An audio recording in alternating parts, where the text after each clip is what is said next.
Hello बच्चों, आज के इस वीडियो में हम अनुच्छेद लेखन के बारे में जानेंगे। अगर हमारे चैनल में नए आए हो, पहली बार आए हो, तो चैनल को सब्सक्राइब कर लो, साथ में बेल आइकन दबा दो ताकि हमारा वीडियो तुम तक तुरंत पहुंच जाए। तो जाने हम लोग कि अनुच्छेद लेखन है क्या। इससे पहले हम निबंध, अनुच्छेद और पल्लवन के बारे में जानकारी देना चाहेंगे। निबंध लेखन क्या है? जब हम अपने मन या विचार को विस्तार से प्रकट करते हैं, विस्तार से यानी पूरे रूप से उसको जब वर्णन करेंगे, विस्तार से डिटेल में जब बताएंगे, तो यह निबंध कहलाता है। निबंध में क्या क्या होता है? इसमें भूमिका, विकास और लास्ट जो पैराग्राफ होता है अनुच्छेद, वो उपसंहार होता है।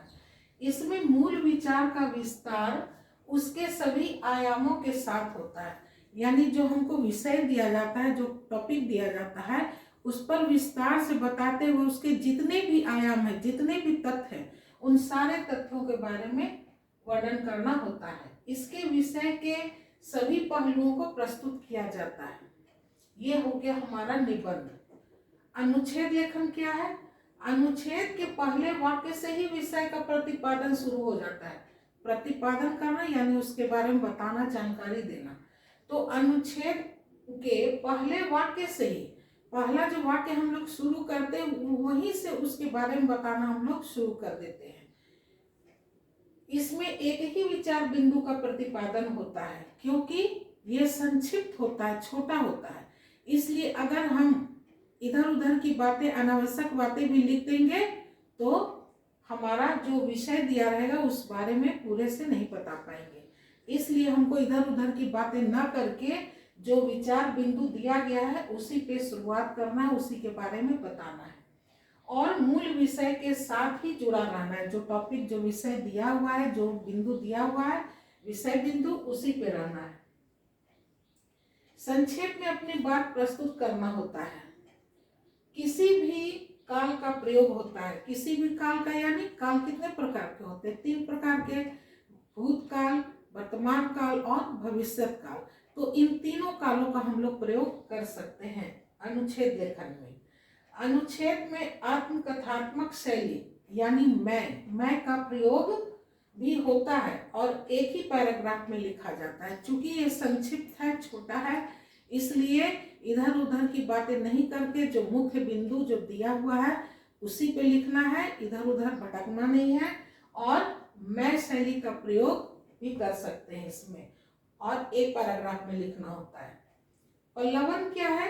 यह प्रायः किसी लेखक की प्रसिद्ध पंक्ति, लोकोक्ति, सूक्ति अथवा सूत्र, वाक्य आदि पर लिखा जाता है। ये सभी चीजों पे नहीं, किसी लेखक का या कवि का जो कहा हुआ पंक्ति है उन्हीं पर, या लोकोक्ति है या सूक्ति है, उनका सूत्र है, इन्हीं सब विषयों पर पल्लवन लिखा जाता है, जिसको कि पल्लवन कहते हैं। पल्लवन में आत्मकथात्मक शैली यानी मैं शैली का प्रयोग नहीं होता है। अनुच्छेद में हम मैं लिख सकते थे, लेकिन पल्लवन में हम मैं का प्रयोग नहीं कर सकते, नहीं लिखते हैं। इसमें केवल वर्तमान काल का प्रयोग किया जाता है। ध्यान देना, अनुच्छेद लेखन में तीनों काल का हम लोग प्रयोग कर सकते हैं, वर्तमान काल, भूतकाल और भविष्यत काल। लेकिन पल्लवन में हम सिर्फ वर्तमान काल का ही प्रयोग करते हैं। पल्लवन में एक से अधिक अनुच्छेद हो सकते हैं, क्योंकि पल्लवन का आकार अनुच्छेद से अपेक्षाकृत बड़ा होता है। इसका जो आकार होता है अनुच्छेद, ये एक पैराग्राफ का होता है, ये एक पैरा से बड़ा हो सकता है, 2 पैराग्राफ का हो सकता है, लेकिन निबंध इतना बड़ा नहीं होगा। निबंध सबसे बड़ा हो गया, फिर उससे छोटा पल्लवन हो गया, और सबसे छोटा अनुच्छेद हो गया। अनुच्छेद को 80 से 100 या 100 से 150 शब्दों में, जैसा प्रश्न में दिया रहेगा, उतने शब्दों को ध्यान में रखकर लिखना होता है। तो अनुच्छेद लेखन सबसे छोटा हो गया, इंग्लिश में इसको पैराग्राफ राइटिंग भी कहते हैं। ये पल्लवन हो गया, इससे बड़ा पल्लवन, और पल्लवन से बड़ा निबंध हो गया। तो अब हम जाने कि अनुच्छेद लेखन के लिए हमको किन किन बातों का ध्यान रखना चाहिए। अनुच्छेद की परिभाषा क्या हुआ? किसी घटना, दृश्य अथवा विषय को संक्षिप्त यानी छोटा, कम शब्दों में, किंतु सारगर्भित यानी अर्थपूर्ण,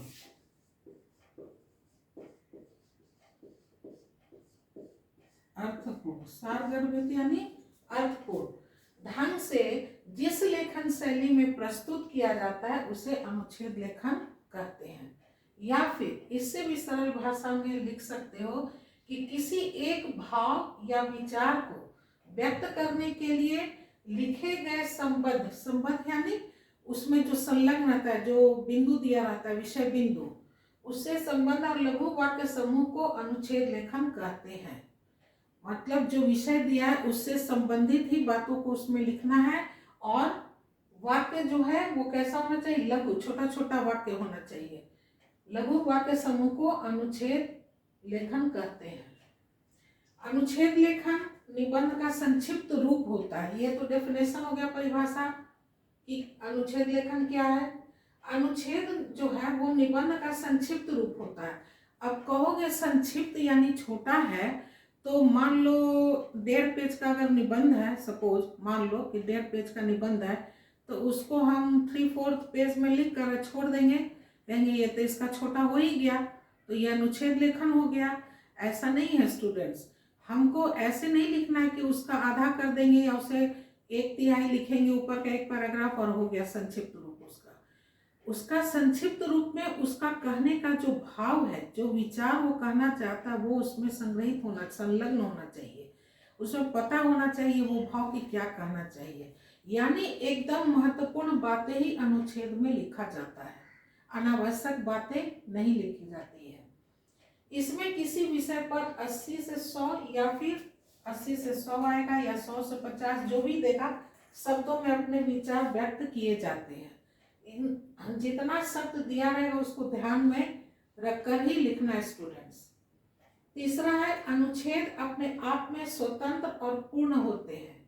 अनुच्छेद का भाव की पूंजी यानी अनुच्छेद में जो भाव व्यक्त करना है वो या मुख्य विचार जो कहें या तो आरंभ में रहती है या फिर अंत में, लेकिन अच्छा अनुच्छेद वही माना जाता है जब उसका भाव अंत में लिखा जाता है। वो अनुच्छेद को सबसे अच्छा माना जाता है। इसलिए स्टूडेंट्स, अगर तुम लोग अनुच्छेद लिखोगे तो उसका लिखने का जो भाव है वो अंत में लिखना। अब हम लोग जाने कि अनुच्छेद लिखते समय हमें किन किन बातों का ध्यान रखना चाहिए। अनुच्छेद लिखते समय निम्नलिखित बातों को ध्यान में रखना चाहिए। क्या है वो? पहला है, प्रश्न पत्र में दिए गए रूपरेखा संकेत बिंदु को ध्यान में रखते हुए अनुच्छेद लिखना चाहिए। प्रश्न पत्र में दिया रहता है विषय बिंदु, उन सब बातों को ध्यान में रखते हुए ही अनुच्छेद लिखना चाहिए। दूसरा है, अनुच्छेद लिखते समय विषय के किसी एक ही पक्ष का वर्णन करना चाहिए। ये नहीं कि दोनों पक्ष का वर्णन कर दिए, पक्ष और विपक्ष दोनों का एक ही, या तो पक्ष में लिखिए या फिर विपक्ष अगर उसका बनता है तो विपक्ष में लिखिए।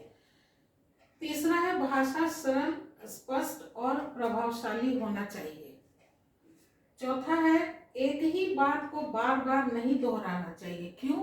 क्योंकि यहाँ समय शब्द सीमित है। अगर हम एक ही बात को बार बार लिखेंगे तो शब्द हमारा घट जाएगा, फिर उसी बात को बार बार लिखेंगे, तो इसलिए बार बार एक ही बात को नहीं दोहराना चाहिए। पांचवा है, अनावश्यक विस्तार से बचना चाहिए, लेकिन विषय से हटना नहीं चाहिए। अनावश्यक बात को नहीं लिखना चाहिए। मान लो कि रेल दुर्घटना के बारे में लिखना, अब रेल दुर्घटना के बारे में लिखते लिखते ऐसा ना हो कि बस दुर्घटना के बारे पर आ जाए हम, तो ऐसा नहीं होना चाहिए। अनावश्यक विस्तार से बचना चाहिए, लेकिन विषय से, जो विषय दिया हुआ है उस पे ही, उससे हटना नहीं चाहिए। 6 है, शब्द सीमा को ध्यान में रखते हुए अनुच्छेद लिखना चाहिए। शब्द सीमा दिया हुआ है, जितना भी रहेगा, मान लो 80 से 100 तक या 100 से 150, जो भी रहेगा शब्द सीमा, उसको ध्यान में रखते हुए लिखना चाहिए। लेकिन ऐसा नहीं है कि अगर 100 वर्ड्स लिख दिया कि 100 शब्दों में लिखिए, तो अब 100 शब्दों से एक शब्द भी आगे पार नहीं करेंगे, ऐसा नहीं है स्टूडेंट्स। आप 10-12 शब्द आगे बढ़ सकते हैं, लेकिन ज़्यादा अधिक नहीं, लिमिट होना चाहिए। इसलिए तो लिमिट बांध दिया, शब्द सीमित कर दिया कि इतने ही शब्दों में, ताकि अनावश्यक बातों का इसमें वर्णन नहीं हो। जो टॉपिक दिया हुआ है, जो बिंदु विषय बिंदु दिया हुआ है, उन्हीं बिंदुओं पर आप प्रकाश डालिए। 7th है विषय से संबंधित सूक्ति अथवा कविता। जो भी विषय दिया हुआ है उस विषय से अगर संबंधित सूक्ति अथवा कविता याद हो तो पंक्तियों का प्रयोग करना, कविता की पंक्तियों का प्रयोग करना चाहिए। अगर लिखते वक्त याद आ जाए किसी का कविता या सूक्ति याद आ जाए तो जरूर लिखना। इससे क्या होता है, अनुच्छेद अधिक प्रभावशाली बनता है। 8 है अनुच्छेद के अंत में निष्कर्ष समझ में आना चाहिए। इससे पहले हम बताए थे कि कुछ लोग शुरू में ही लिख देते हैं और कुछ लोग लास्ट में लिखते हैं, लेकिन जो लास्ट में लिखते हैं अंतिम में, उनका अनुच्छेद अधिक प्रभावशाली माना जाता है। इसलिए निष्कर्ष समझ में आना चाहिए। निष्कर्ष कब निकलेगा, लास्ट में, अंतिम में निष्कर्ष निकलेगा। तो निष्कर्ष समझ में आना चाहिए, यानी विषय समझ में आना चाहिए। ये अनुच्छेद के लास्ट पंक्ति में, अंतिम 1-2 लाइन में होना चाहिए। 9th है अनुच्छेद लेखन में उदाहरण अथवा चित्रण के लिए कोई स्थान नहीं है कि एग्जाम्पल दे रहे हैं, उदाहरण दे रहे हैं, ऐसे वैसे। उसमें क्या होगा, समय ये शब्द का बर्बादी हो जाएगा, तुम्हारे पास शब्द घट जाएगा। इसलिए ना तो उदाहरण के लिए इसमें कोई स्थान है और ना ही कोई चित्रण का कि चित्र बना रहे हैं। तो अनुच्छेद लिखते समय हमें ये जो निम्नलिखित यानी नीचे लिखे हुए बातों को ध्यान में रखना चाहिए। इन 9 बातों को ध्यान में रखकर अनुच्छेद लिखना चाहिए। अब हम 1-2 और अनुच्छेद लिखकर बता दे रहे हैं एग्जाम्पल उदाहरण में। उसी प्रकार से जो भी विषय तुम लोगों को मिलेगा उस पर लिखोगे। एक है महंगाई की मार। विचार बिंदु है निरंतर विकास की ओर, गरीबों पर कुप्रभाव, बच्चों की पढ़ाई पर प्रभाव, नियंत्रण करना सरकार का कर्तव्य।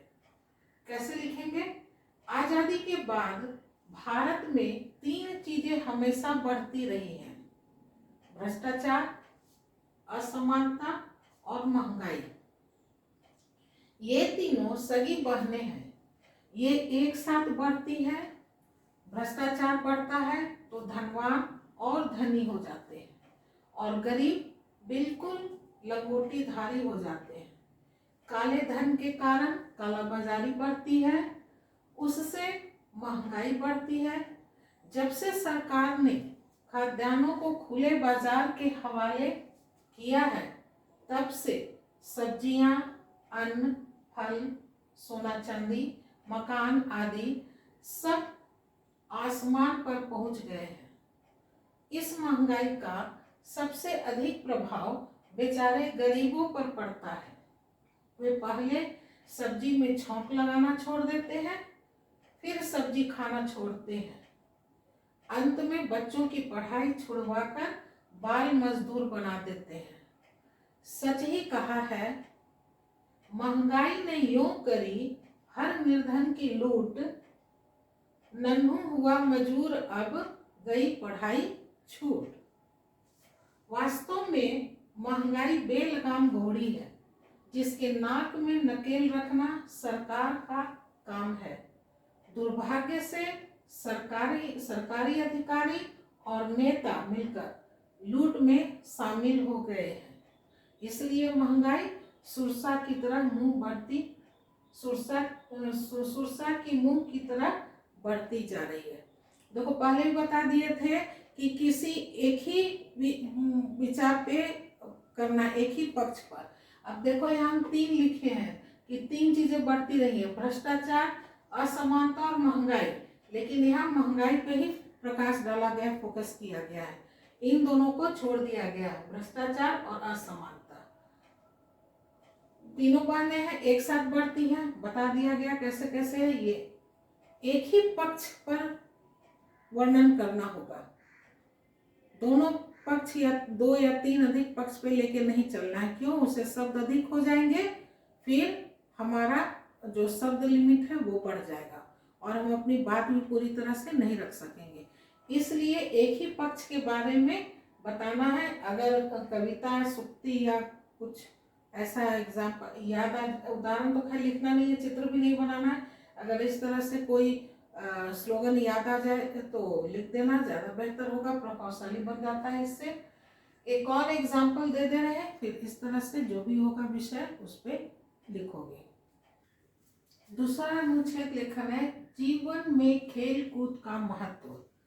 विचार बिंदु है स्वामी विवेकानंद की वाणी, खेल रुचि मानव का स्वभाव, खेलों से स्वास्थ्य का निर्माण, मानसिक शक्ति का विकास, उपसंहार। कैसे लिखेंगे?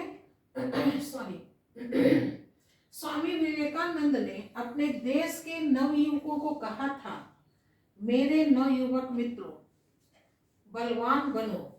तुमको मेरी यह सलाह है, गीता के अभ्यास की अपेक्षा फुटबॉल खेलने के द्वारा तुम स्वर्ग के अधिक निकट पहुंच जाओगे। इस कथन से स्पष्ट है कि स्वस्थ शरीर में ही स्वस्थ मस्तिष्क का निवास संभव है और शरीर को स्वस्थ तथा मजबूत बनाने के लिए खेल अनिवार्य है। मनोवैज्ञानिकों का मत है कि मनुष्य का खेलों में रुचि स्वाभाविक है। इसी कारण बच्चे खेलों में अधिक रुचि लेते हैं। पी साइरन ने कहा है, अच्छा स्वास्थ्य एवं अच्छी समझ जीवन के 2 सर्वोत्तम वरदान हैं। इन दोनों की प्राप्ति के लिए जीवन में खिलाड़ी की भावना से खेल खेलना आवश्यक है। खेलने से शरीर को बल, मांसपेशियों को उभार, भूख को तीव्रता, आलस्यहीनता तथा मल आदि को शुद्धता प्राप्त होती है। खेल खेलने से मनुष्य को संघर्ष करने की आदत लगती है।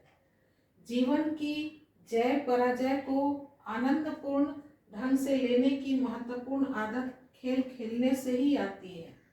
खेल हमारा भरपूर मनोरंजन करती है। खिलाड़ी हो या खेल प्रेमी, दोनों को खेल के मैदान में एक अपूर्व आनंद मिलता है। उम्मीद करते हैं तुम लोग को अनुच्छेद लेखन आ गया होगा, कैसे लिखा जाता है, किन किन बातों का ध्यान रखना है। आज के इस वीडियो में बस इतना ही। एक नए वीडियो के साथ फिर मिलेंगे। वीडियो देखने के लिए आप सबका बहुत बहुत धन्यवाद। Bye bye.